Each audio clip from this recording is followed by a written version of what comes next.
Hello. All right. I am going to be doing another lecture. This one is on boundaries and dual relationships in the scope of the Code of Ethics and then ethical decision making. This is not my own original PowerPoint. I do want to preface that. This was created by Dr. Deborah Young from Marshall University. I was going to model a new PowerPoint after it, but then was like, I'm going to use hers and just give her credit. So I'll make sure to link the source on Sakai so you can access it as well. But it does a really great job of kind of explaining the importance of social work boundaries and what dual relationships are. Those are the topics for today. So here we go. Looking at boundaries, essentially the NSAW, who has created the Code of Ethics, they've identified the ability to set and maintain professional boundaries is critical to an effective, sustainable career in social work. And so boundaries not only protect ourselves and our clients, ourselves, it also protects our clients. So we want to prevent burnout, but we also want to make sure that we are not unintentionally or maybe intentionally violating any parts of the code that would put our licensure and ability to practice at risk. So boundaries are super important, which is why it's one of the first topics I wanted to talk about, because it does set the stage for social work practice. Also notice this does reference the 2011 Code of Ethics. There have been updates since then, but not the foundations of boundaries and kind of what's going on with it hasn't changed. So I didn't update this slide. Well, obviously it's in my presentation, but even though it is quoting not the most recent edition of the Code of Ethics, it is still applicable and it hasn't changed significantly to the current code. All right, so why do we have boundaries in social work? We need to do regular examination of our boundaries because it helps determine if we are enhancing or harming our therapeutic relationships or our professional relationships in different areas. And so boundaries are protecting us or empowering us within client relationships, within colleague relationships, within our supervision relationships, and with our administrative or our more macro relationships. And so each of these might look a little bit different. Having boundaries with clients can prevent burnout, can prevent unethical behaviors or things that aren't therapeutic in the relationship. It also teaches clients how to navigate boundaries and models it for potential relationships that aren't the therapeutic relationship. So it is very empowering for clients as well to know how to navigate boundaries with other people. With colleagues, you need to be aware that we do have ethical obligations if we identify that our colleagues are impaired or are practicing in an unethical way. We do need to have boundaries and awareness around that.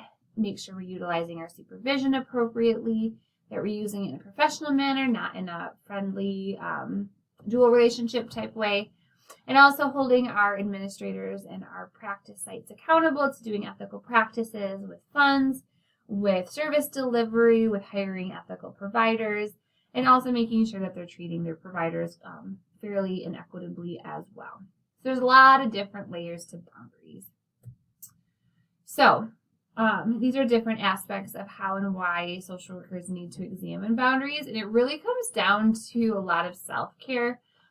This is something that gets talked about a lot when we're talking in social work education is our vulnerabilities around burning out, just because it does require a lot of emotional activity.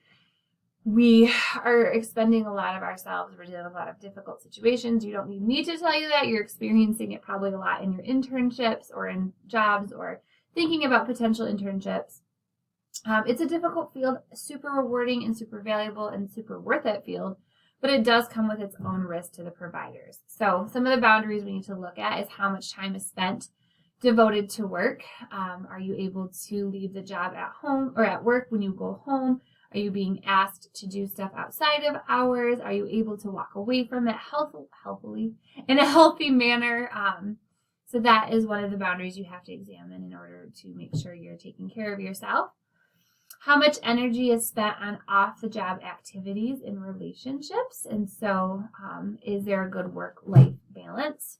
Are you able to still engage in things you enjoy and things that bring you life and purpose? Do you have the time or even the emotional capacity to do that and to engage with your supports as well? That's really, really important to prevent burnout. And so making sure that you are looking to see what's a realistic and achievable work-life balance. And then what are coping mechanisms I'm using to deal with work-related stressors? So we often talk about coping skills like exercise, journaling, meditation. Those are often like go-to ones. Coping mechanisms look different for everybody. It's also important to know that there's negative coping mechanisms. Alcohol use tends to be, can be used as a coping mechanism that isn't necessarily the most positive coping mechanism. You might repress or avoid how you're feeling. Again, a coping mechanism, but are they the most healthy and beneficial ones? So kind of exploring, do you have the internal and external supports to be able to cope with the stressors of the job? So this, I don't know that this always gets talked about in relation to boundaries and self-care because we're often looking, I think, at the dual relationship with our clients, but it's a very important aspect of boundaries to consider as well. All right, sometimes boundaries are crossed, and that's not a good thing. There is sometimes where it's acceptable, and we'll talk about that in future slides, but there's different types of maladaptive, and maladaptive basically means unhealthy or not productive boundary crossings. So you have boundary crossings and boundary violations, which we're going to talk about the difference between the two, that kind of trigger into sexual misconduct and dual relationships with your client. So this kind of all falls under the scope of boundary crossing. So boundary crossings are essentially, they're considered to be mostly harmless. This is the difference between crossings and violations, that crossings carry the potential to become more serious, but inherently aren't necessarily super harmful and can be used in a very therapeutical manner. And so we talk about self-disclosure. Sometimes it is appropriate to self-disclose and share something about your life because it's going to benefit the therapeutic relationship. And so if you're working with someone whose pet had passed away, you might self-disclose that you experienced something similar, and that might help your client feel like they can relate to you. When appropriate, you might self-disclose your faith because it's going to therapeutically benefit the relationship. So that is crossing into the boundary. It is opening the door for potential violations and deeper harm. Have something become more serious, the client then might think they know you and are privy to your life, that you're no longer their therapist or social worker, you're their friend. So it has to be done with the best of intentions in order to protect yourself and the client. We talk about touch and how you don't really want to touch your client, but you might put your arm on them to console them or give a side hug when appropriate. Again, not necessarily unethical, but you are opening the door for it to become something more serious. So you need to be very aware of what your intent is behind any boundary crossing, as well as how your client might react to it as well. So boundary violations are a bit more serious. It's some sort of action that has no therapeutic benefit and that they're unprofessional and could cause potential harm to your client. Or to your colleague or whoever. This is primarily focused on social worker and client relationships. Often these violations are self-centered in purpose. It's not looking to benefit the client, it's to benefit the provider in some manner. They're often done in secrecy or with ulterior motives. Typically, a social worker is aware of maybe it not being appropriate. They might have some impaired judgment.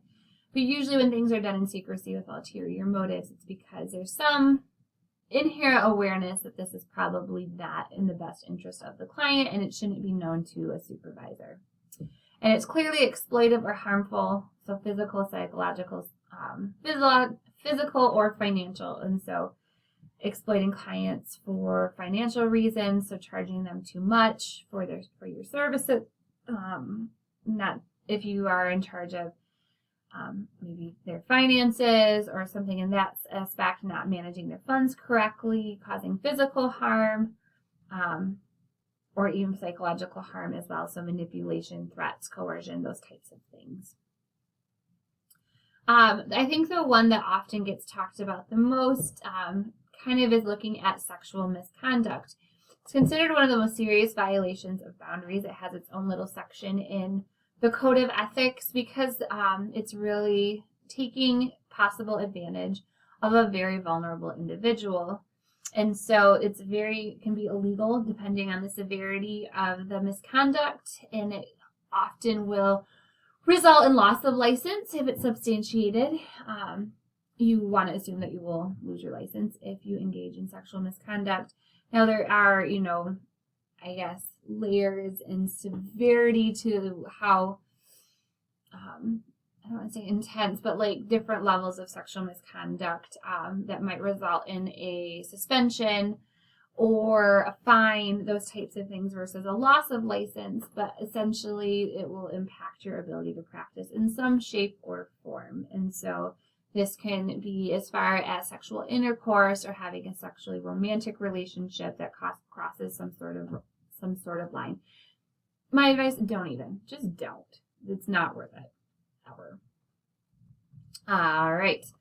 So going down, this kind of then brings us to dual relationships. And so sexual misconduct obviously is a dual relationship because you're not only their social worker or provider, you now have become some sort of sexual partner in some shape or form.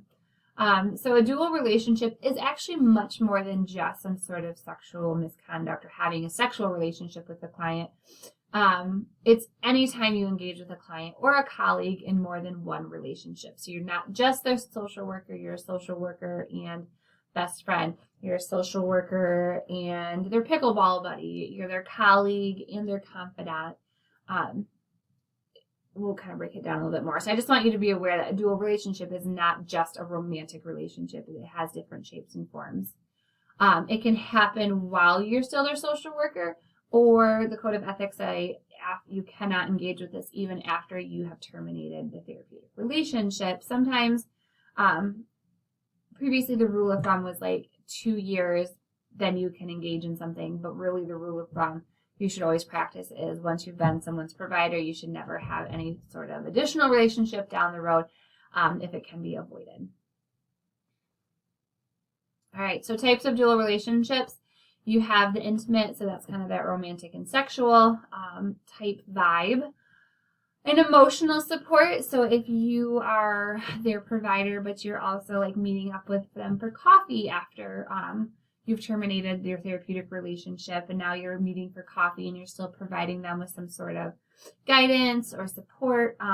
It is a dual relationship. Even if you have their best interest in mind, you are still crossing a line because they're no longer using you in the role that they were previously using you for, and there can be some real confusion and vulnerabilities. You might be in a relationship for personal gain, so that could be some sort of coercion, using them for financial reasons. Myriad of different ways that could be an unintentional dual relationship. And so you might be someone's social worker and then you show up at a hangout time afterwards and your client shows up because they're dating one of your mutual friends. It can happen. It has happened. Not to me, but to my coworker. So there you have a dual relationship, even though you didn't mean to, and now you're hanging out in the same circles. And then the altruistic one might be you have the client's best interest at heart. You're trying to give them resources or helping them out in a certain way, but then you're now across the line, you're entering in some sort of other relationship. This is often seen in rural areas only because the population is smaller and the pool of providers is smaller. And so you might not be able to avoid this because you know people in your community, but you're also the only social worker. So what do you do then? So some guidelines, if you're in a rural area, and this gets specifically pointed out because it's very common, is you have to be very clear in distinguishing your relationships and being open about, hey, we have a dual relationship. How are we going to navigate this? Using supervision appropriately, letting them know the disclosure of like, hey, we go to the same church. We're in the same small group, and now I'm being asked to be their social worker. What do I do?